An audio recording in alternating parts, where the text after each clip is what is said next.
तू क्या खा रहा है? ये मैं डाल दूंगा उसमें।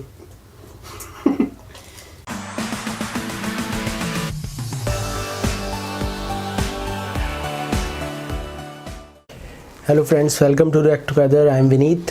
हेलो गाइस, मेरा नाम है सुमित और आज का जो डे है वो बहुत स्पेशल है हमारे लिए और आप सबके लिए। बिल्कुल। और वो स्माइल आपके चेहरे पे बता रही है। वो स्पेशल इसलिए है कि जो हमारी फैमिली है, रिएक्ट टुगेदर फैमिली, ये पहुंच चुकी है 10,000 सब्सक्राइबर क्रॉस हो गए हमारे चैनल पे। आप सबके सपोर्ट के बिना ये पॉसिबल नहीं था, तो आप सबको बहुत थैंक्स। एंड गाइस, मतलब बिल्कुल हमें ऐसा लग रहा है कि कुछ अनरियल सी बात है। बिल्कुल वो सपना सा लग रहा है कि 10K सब्सक्राइबर्स और आपके सपोर्ट की वजह से हो पाया है।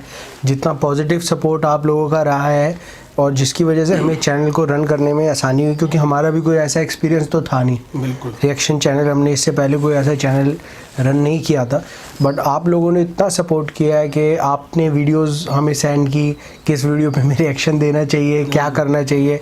हम बीच में वीडियो तो हमें ज़्यादा कुछ करना नहीं पड़ा। बिल्कुल आपने जो भी किया है इस चैनल के लिए वो आपने ही कर रहे हैं, आप ही चला रहे हैं इस चैनल को। आप लोगों ने हमें सजेशन दिया कि हम ज़्यादा बोलते हैं, वीडियो के बीच में थोड़ा चुप रहना चाहिए, तो वो भी हमने उसको फॉलो किया है।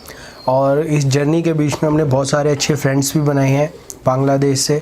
और अभी तो खैर मैं ये कहूँगा बहुत अर्ली है, चैनल अभी कोई बहुत ज़्यादा बड़ा हो गया ऐसा नहीं कह सकते, लेकिन स्टिल 10,000 सब्सक्राइबर होना बहुत बड़ी बात है हमारे लिए। बड़ी फैमिली है, 10,000 क्रॉस हो चुका है और आपके सपोर्ट के बिना ये पॉसिबल नहीं हो सकता था। और क्योंकि ऐसा लग रहा है कि अभी तो कुछ टाइम पहले हमने वीडियो डाला था कि 100 अक्टूबर से हमने शायद स्टार्ट किया, 100 सब्सक्राइबर हुए थे हमारे, तभी हमने वीडियो डाला था कि 100 सब्सक्राइबर होगा, तो हम उसमें ही इतना खुश हो गए। तो ये तो वही पार्टी होनी चाहिए यार। बिल्कुल सही बात है।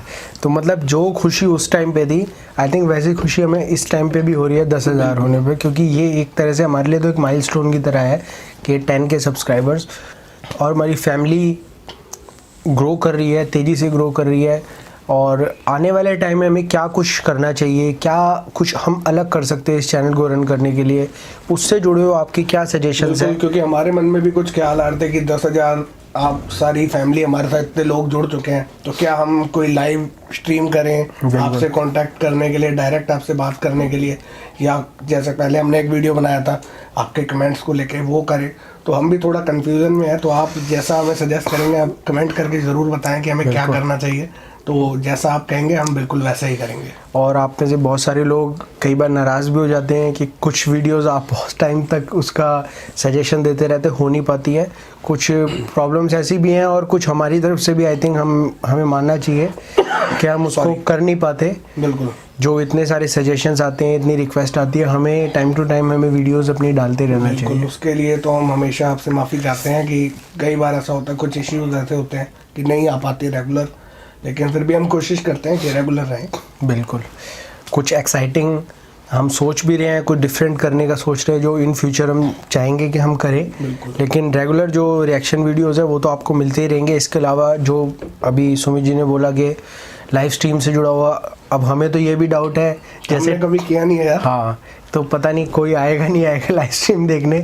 जिस तरह से 10K सब्सक्राइबर्स हो गई, ये भी हमारे लिए जैसे हमारे लिए एक नई सी बात है और बहुत मतलब हैरान करने वाली बात है। ठीक उसी तरीके से लाइव स्ट्रीम करें और कोई आएगा नहीं आएगा, ये भी हमारे मुझे तो ऐसा लगता है कि चाहे जो भी हो, चाहे 5 ही हमारे सब्सक्राइबर भी आएंगे तो वो भी स्पेशल ही होगा हमारे लिए। लेकिन फिर भी जितने ज़्यादा लोग होंगे तो हमें भी अच्छा लगेगा इंटरेक्ट करने में आपके साथ। बिल्कुल। तो ये सब चीज़ें आप कमेंट करके ज़रूर हमें सजेस्ट करें कि क्या करना चाहिए। बिल्कुल। तो चलिए शुरू करते हैं आज की वीडियो। बिल्कुल, तो वीडियो के बारे में बात कर लेते हैं, टाइटल के बारे में। The Padma bridge world's 3rd largest bridge है। हाँ, तीसरा सबसे बड़ा ब्रिज है दुनिया का। ये इसमें कितनी सच्चाई है या नहीं है वो तो आप ही बताएंगे, लेकिन अगर वीडियो कह रही है तो ऑब्वियसली होगी। टाइटल पूरा पढ़ने दो। लिखा आगे, बांग्लादेश इकोनॉमी बूस्टर। ऑब्वियसली अगर 3rd लार्जेस्ट ब्रिज है तो वो ट्रांसपोर्टेशन के लिए, हर चीज़ के लिए कितना, खैर बाकी की डिटेल्स तो जो मैं थोड़ा बहुत जानता हूँ कि 2021 तक ये बनके तैयार हो जाएगा। बाकी जो भी है वो वीडियो देख के चले, हम अपना ज्ञान ना बांटे, वीडियो ही देख लें। वो ज़्यादा अच्छा है। ये बात भी ठीक है। चलिए वीडियो स्टार्ट करते हैं और आप क्या शेयर करते हैं। Sonar Bangla episode 5 Padma bridge. Sonar. Hello दोस्तों, welcome to our channel social life. आप सभी का स्वागत है हमारे स्पेशल सीरीज में जिसका नाम है सोनार बंगला। और दोस्तों ये है एपिसोड 5। आज की टॉपिक है बांग्लादेश के ड्रीम प्रोजेक्ट यानी पद्मा ब्रिज के बारे में। दोस्तों इस टॉपिक को शुरू करने से पहले आपको ये पता होना चाहिए कि बांग्लादेश में अब तक का लॉन्गेस्ट रिवर ब्रिज है बंगबंधु ब्रिज, जिसकी 4.5 किलोमीटर की लेंथ है और 1998 से ऑपरेट कर रहा है। दोस्तों ये ब्रिज वर्ल्ड का 6th लार्जेस्ट मल्टीपर्पज ब्रिज है। दोस्तों आज हम पद्मा ब्रिज के बारे में डिटेल में बात करेंगे, तो आप इस वीडियो को आखिरी तक जरूर देखिए। चलिए दोस्तों, मैं हूं आहान, आप देख रहे हैं सोशल लाइफ। वीडियो शुरू करते हैं। इनका चैनल काफी अच्छा है। हाँ, बहुत सारी इंफॉर्मेशन है इंडिया से और बांग्लादेश दोनों से जुड़ी दोस्तों हम है। पद्मा ब्रिज का कंस्ट्रक्शन देखते हैं तो वो 5 पार्ट्स में ब्रॉडली डिवाइड किया गया है। पहला है मेन ब्रिज। दोस्तों ये मेन ब्रिज में 42 सपोर्ट्स लगाए जाएंगे और उस सपोर्ट्स को कनेक्ट करने के लिए 41 स्पैन्स। दोस्तों ये ब्रिज की टोटल लेंथ 6.2 किलोमीटर बताई गई है। दोस्तों दूसरा पार्ट है river training works. Padma river हमेशा से अनप्रेडिक्टेबल रहा है और ये रिवर अपने जो रिवर बैंक्स है उसको हमेशा से घटाता आया है। और जहाँ पद्मा ब्रिज बन रहा है दोस्तों, वहाँ के 2 बैंक्स यानी जंजीरा और मावा, ये रिवर बैंक्स को भी पद्मा रिवर से खतरा है, तो उन्हें बचाने के लिए हमें रिवर ट्रेनिंग वर्क्स करना पड़ता है और ये कार्य चाइना की सीनो हाइड्रो कॉर्पोरेशन कंपनी कर रही है। और दोस्तों ये कार्य करना बहुत जरूरी है। अगर ये रिवर बैंक्स घट गए तो पद्मा ब्रिज को उससे बहुत खतरा हो सकता है। तीसरा और चौथा पार्ट है कनेक्टिंग लिंक्स, यानी जब ब्रिज कंप्लीट हो जाएगा उस ब्रिज को मेन हाईवे तक कनेक्ट किया जाएगा। दोस्तों जंजीरा में बनाया जा रहा है 10.5 किलोमीटर का हाईवे ब्रिज और मावा में बनाया जा रहा है 1.5 किलोमीटर का हाईवे ब्रिज, और ये ब्रिज को मेन रोड से कनेक्ट किया जाएगा। दोस्तों 5th पॉइंट है सर्विस एरिया कंस्ट्रक्शन, यानी पद्मा ब्रिज के हिसाब से आसपास का जो सर्विस कंस्ट्रक्शन चाहिए उसको बनाया जाएगा। बांग्लादेश की लोकल कंपनी अब्दुल मुनीम लिमिटेड ये कार्य कर रही है। इस प्रोजेक्ट का डिजाइन एक कॉम कंपनी ने किया है जो कैलिफोर्निया बेस्ड है। दोस्तों ये प्रोजेक्ट 2015 में शुरू हुआ है और 2017 दिसंबर तक करीब 53% कंप्लीट हो चुका है, और ऐसा मानना है कि 2019 दिसंबर से पहले ये मल्टीपर्पज प्रोजेक्ट कंप्लीट हो जाएगा।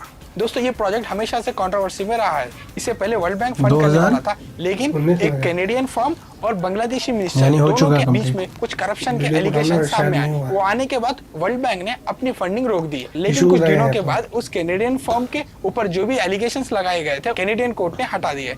लेकिन बांग्लादेशी पीएम शेख हसीना ने यह कहा कि वर्ल्ड बैंक को बांग्लादेश से माफी मांगनी चाहिए इस करप्शन के इल्जाम को लेकर, और वो दोबारा वर्ल्ड बैंक के पास नहीं गए। उन्होंने खुद से इस प्रोजेक्ट को बनाना शुरू कर दिया। लेकिन दोस्तों चाइना इस प्रोजेक्ट में बांग्लादेश की बहुत हेल्प कर रहा है।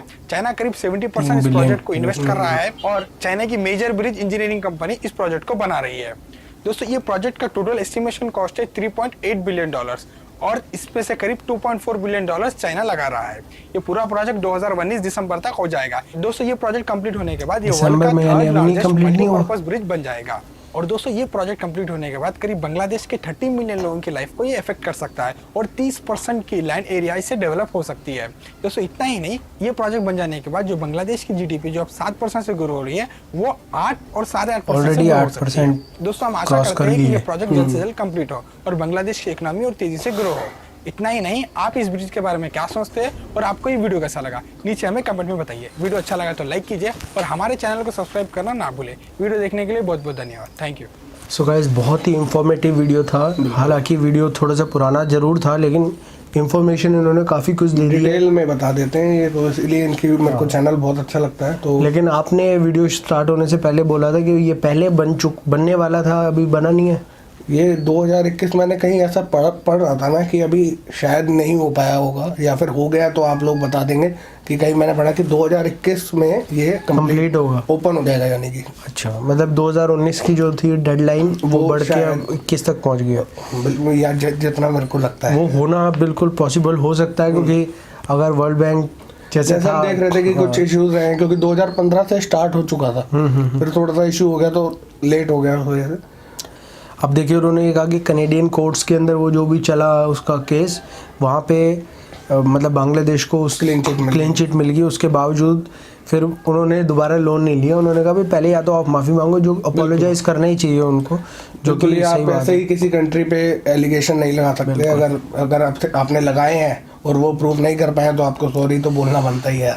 कई बार इसमें जियोपॉलिटिक्स का भी रोल होता है, इनके अपने इंटरेस्ट होते हैं। जो देश उसके अंदर जैसे यूएस वगैरह जो बड़ी कंट्रीज़ हैं जिनके ज़्यादा उसके अंदर स्टेक्स हैं वर्ल्ड बैंक वगैरह में, वो अपने तरीके से काम चाहते हैं हर चीज़। ये बात तो रही कि जो फंडिंग से डिफिकल्टीज जो आई इस प्रोजेक्ट में, लेकिन अब ब्रिज के बारे में बात कर लेते हैं। ब्रिज देखिए, पद्मा ब्रिज, ये पद्मा रिवर पे है। तो पद्मा रिवर, आप में से कई सारे हमारे भाइयों ने बताया था कि पद्मा ब्रिज जो है ये पद्मा रिवर जो है ये गंगा रिवर ही है। अच्छा। मतलब वहाँ से जो हमारे यहाँ गंगा रिवर जाती है, वहाँ जाके नाम चेंज हो जाता है, उसे पद्मा रिवर के नाम से बोलते हैं। तो पद्मा रिवर के ऊपर बन रहा है तो ऑब्वियसली पद्मा ब्रिज है। और उन्होंने उसके अंदर बताया था ना कि अपना जो बैंक्स है, रिवर बैंक्स है, उसको वो काटती जा रही है। उसका एक रीज़न ये भी है बड़ा कि जो ट्रीज़ हैं, हम ट्रीज़ बड़ी लेवल पे काटते चले जा रहे हैं, जिससे कि जो वहाँ पे बैंक्स हैं वो भी साथ के साथ मिट्टी बह जाती है सारी की सारी, जो कि एनवायरनमेंट के लिए भी अच्छा नहीं है और हमारी हमारी कंट्री के लिए भी अच्छा नहीं है वो बिल्कुल। क्योंकि फ्यूचर के अंदर यही जो है ना, इसी की वजह से फ्लड्स आते हैं और हमने देखा है बांग्लादेश में पहले भी आए हैं। तो इसको कंट्रोल करना बहुत ज़रूरी है। तो आई थिंक इसके साथ जो ये कर रहे हैं ना कि ब्रिज के साथ साथ उसको भी कवर करना बहुत ज़रूरी है। ये बहुत, ये ब्रिज ज़रूरी है उतना ही ये ज़रूरी है मेरी नज़र में। बिल्कुल। और साथ में कि ये जो, क्योंकि ये सेम प्रॉब्लम हमारे साथ इंडिया में भी है कि जो रिवर बैंक्स है वो साथ के साथ बह जाती है बड़ी लेवल पे, जिससे कि हम कहते हैं ना कि फ्लड आ गए कई जगहों पे, शहरों में, गाँवों में पानी घुस जाता है। उसका मेन रीज़न यही होता है कि जो रिवर बैंक्स है वो टूट जाते हैं, बह जाते हैं। तो उसके लिए ट्रीज़ होने ज़रूरी है। नहीं है तो आपको इंजीनियरिंग सॉल्यूशन जो ये कर रहे हैं उस तरह का कुछ होना ही चाहिए। ये बहुत ज़रूरी है। और साथ में ये ब्रिज जब ये मतलब ओपन हो जाएगा आम लोगों के लिए भी, तो ये बात है कि वो कह रहे हैं कि जीडीपी पे कम से कम 1 पॉइंट कुछ का, लेकिन वो कह रहे हैं 8% हो जाएगी, लेकिन 8% तो ऑलरेडी हो चुकी है। ये थोड़ा ओल्ड वीडियो है शायद। आई थिंक ये डबल डिजिट में जा सकती है जो वो बोल रहे हैं।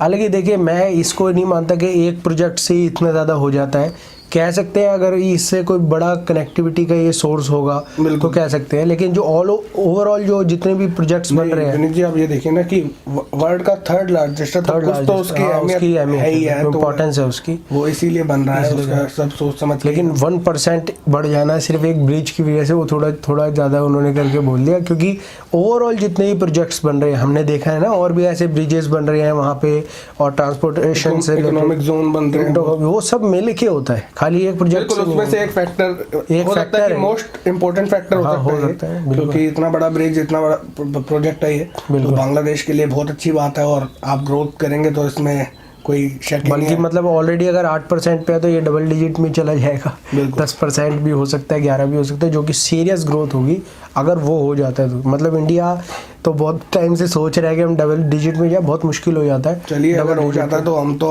हमारे जो बेस्ट विशेष है वो हमेशा आपके साथ है। बिल्कुल है, बिल्कुल। और जितना बांग्लादेश ग्रो करेगा, सारी कंट्रीज ग्रो करे जो आगे बढ़ रही, तो बहुत देखिए आपके पास फंड्स होंगे, अगर इस तरह से ग्रो करते रहे ना, अभी आपको ज़रूरत पड़ रही है, अभी इंडिया को भी ज़रूरत पड़ती है कई प्रोजेक्ट्स के लिए, जैसे वर्ल्ड बैंक से लेना पड़ता है या फिर हमारे को एशियन डेवलपमेंट बैंक से लेना पड़ता है कोई प्रोजेक्ट्स के लिए।